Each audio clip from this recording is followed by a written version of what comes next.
ماشاءاللہ رجب المرجب کی فضیلت، کیونکہ آج 29 تاریخ ہے، کیا پتہ آج چاند رجب کا نکل آئے۔ تو سب سے پہلے میں تمام بہنوں کو رجب کے مہینے کی مبارکباد پیش کرتی ہوں۔ اللہ تبارک تعالیٰ کا شکر ہے کہ اللہ تعالیٰ نے ہماری زندگی میں ایک بار پھر یہ بابرکت مہینہ ہمیں نصیب فرمایا۔ اللہ تعالیٰ سے دعا ہے کہ اللہ تبارک تعالیٰ ہم سب کو اس ماہ مبارک کا ادب اور احترام کرنے کی توفیق عطا فرمائے، اور اس ماہ مبارک میں گناہوں سے بچنے اور نیکیاں زیادہ کرنے کی توفیق بھی عطا فرمائے۔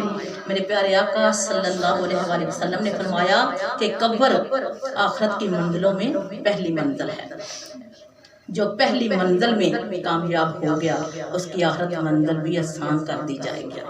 جو بندہ چاہتا ہے کہ میری قبر کی تاریکی دور ہو جائے تو اس کو چاہیے کہ رجب شریف کا ادب اور احترام کرے، اس میں گناہوں کو چھوڑ دے اور نیکیاں زیادہ کرے، قرآن مجید کی تلاوت کرے، اللہ کا ذکر کرے، اگر ہو سکے تو نفلی روزے بھی رکھے۔ نفلی روزے رجب میں رکھنے کا بہت ثواب ہے، حدیث میں آیا ہے۔ تو جہاں تک بھی آتا ہے جو بندہ رجب شریف کا ایک روزہ رکھتا ہے رب تعالیٰ اس کو 1 سال کے روزے رکھنے کا ثواب عطا فرماتا ہے۔ تو جو بندہ رجب شریف کے 7 روزے رکھتا ہے تو اللہ تعالیٰ ایسے بندے پر دوزخ کے 7 دروازے بند فرما دیتا ہے، اور جو بندہ رجب شریف کے 8 روزے رکھتا ہے تو اللہ پاک اس بندے کے لیے جنت کے 8 دروازے کھول دے گا۔ اس کا ایک اور بھی بہت بڑا فائدہ ہے، جو بندہ رجب شریف میں روزے رکھتا ہے پھر اس کے بعد شعبان المعظم کا مہینہ آ جاتا ہے اور وہ شعبان المعظم میں روزے رکھتا ہے تو اس کے لیے رمضان المبارک کے روزے رکھنا آسان ہو جاتے ہیں۔ علامہ صفوری رحمۃ اللہ علیہ فرماتے ہیں کہ رجب بیج بونے کا مہینہ ہے، شعبان پانی ڈالنے کا مہینہ ہے، سب کو پتہ ہے ماشاءاللہ، اور رمضان فصل کاٹنے کا مہینہ ہے۔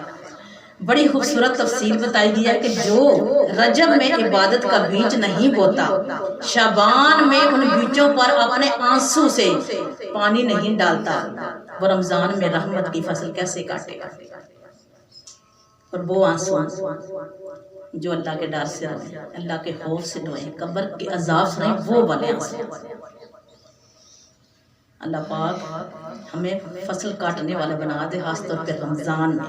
اگر عبادت میں دوری ہو گئی تو پھر جڑ جائیں۔ جب رجب کا مہینہ آتا ہے تو میرے پیارے آقا صلی اللہ علیہ وآلہ وسلم فرمایا کرتے ہیں، دعا ایک فرمایا کرتے تھے، اللہم بارک لنا فی رجب و شعبان و بلغنا رمضان، کہ اے اللہ تو ہمارے لیے رجب اور شعبان میں برکتیں عطا فرما اور ہمیں رمضان تک پہنچا۔ آخری بات، اللہ پاک نے جو ہمیں نعمتیں دی ہیں سب کو پتہ ہے کہ کون کون سی نعمتیں ہیں، کیا کیا نعمتوں کا شمار۔ پچھلی دفعہ ایک آیت تھی فَبِأَيِّ آلَاءِ رَبِّكُمَا تُكَذِّبَانِ، تو اے جن و انس تم دونوں اپنے رب کی کون کون سی نعمتوں کو جتاؤ گے۔ تو وہی بات نا، اگر ایک آیت کو ہم پکڑ لینا، یقین کریں کہ ایک آیت سے ہماری زندگی بدل جائے گی، لیکن ہم سنتے ہیں لیکن عمل نہیں کرتے۔ اللہ پاک نے ہمیں نعمتیں دی ہیں، اولاد دی، گھر دیا، شوہر دیا، اور بہت ساری نعمتیں دی۔ یہ نعمتیں کس نے دی؟ بولیے، اللہ نے دی۔ ان نعمتوں کو ہم سر پہ سوار کر لیتے ہیں اور اللہ کو بول بیٹھے ہیں جس نے نعمتیں دی ہیں، کرتے ہیں نا سوار جی۔ اب دعوت دی جائے نا جب، تو کھانا پکانا ہے، صفائیاں کرنی، یہ میرے شوہر نے آنا ہے، یہ میری اولاد نے آنا ہے، اس کے لیے کھانا پکانا ہے۔ تو جس اللہ نے یہ نعمتیں دی ہیں تو اللہ کا بھی تو حکم ماننا ہے کہ نہیں ماننا۔ میری پیاری پیاری اسلامی بہنوں، ذرا سوچیے تو صحیح،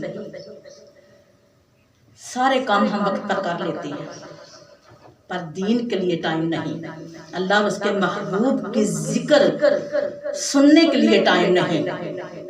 اللہ پاک ہم سب کو غفلت سے بچائے۔ تو جب ہم نیت کر لیتے ہیں نا کہ صبح ماشاءاللہ جمعہ المبارک کا دن ہے، اللہ کے محبوب کی محفل بھی سجانی ہے، اللہ کا ذکر بھی کرنا ہے، تو یقین کیجئے کہ وقت میں اتنی برکت آ جاتی ہے، خود بخود ہی سارے کام نپٹ جاتے ہیں۔ تو کوشش کیا کریں کہ رات کو نیت کر کے سویا کریں تو انشاءاللہ ہمارے لیے آسانیاں بھی ہوں گی، تو اللہ پاک وقت میں برکت بھی ڈالے گا اور صرف 1 گھنٹہ 1.5 گھنٹہ ہے، بس ہمیں سمجھنے کی توفیق عطا فرمائے۔ تو اس لیے تو ہمارے اساتذہ کرام کہتے ہیں کہ کرنے والے، یا اللہ ہمیں کرنے والے کاموں میں لگا دے اور نہ کرنے والے کاموں سے ہم اس کو بچا لیں۔ کرنے والے کام تو ہم کرتے نہیں، جو نہ کرنے والے کام ہیں، لیکن اگر سارا دن بھی ہم بیٹھے رہنا تو ہمیں پتہ ہی نہیں چلتا، 1 گھنٹہ بھی گزر جاتا ہے، 2 گھنٹے موبائل پہ بیٹھے نا 5 منٹ 10 منٹ آدھا گھنٹہ بھی گزر جاتا ہے، 1 گھنٹہ بھی گزر جاتا ہے، لیکن ہمیں پتہ ہی نہیں چلتا۔ لیکن صرف یہ 1.5 گھنٹہ ہمارے لیے مشکل لگتا ہے، جو 8 دن بعد ہمیں لگتا ہے۔ اور آج 29 تاریخ ہے، 28 29 30 تاریخ کو سورۃ فلق سورۃ ناس ملا کر پڑھیں 11 دفعہ، کیونکہ 28 29 30 کو نا جادو سے بچنے کے لیے، ہر شر سے بچنے کے لیے تو یہ ملا کے پڑھ کے، چاہے اپنے آپ دم کر لیں یا ویسے پڑھ لیں، تو اس کی ماشاءاللہ بڑی برکتیں ہیں۔ یعنی سورۃ فلق پڑھ لیں، سورۃ ناس پڑھ لیں تو 1 دفعہ گن لیں، پھر سورۃ فلق سورۃ ناس پڑھ کے پھر 1 دفعہ گن لیں، تو یہ 11 دفعہ آپ نے ملا کے پڑھنا ہر چاند کی 28 29 30 کو۔ اللہ پاک ہم کو سمجھ عطا فرمائے اور تمہیں جہان میں ہم سب کے پیڑے پار فرمائے۔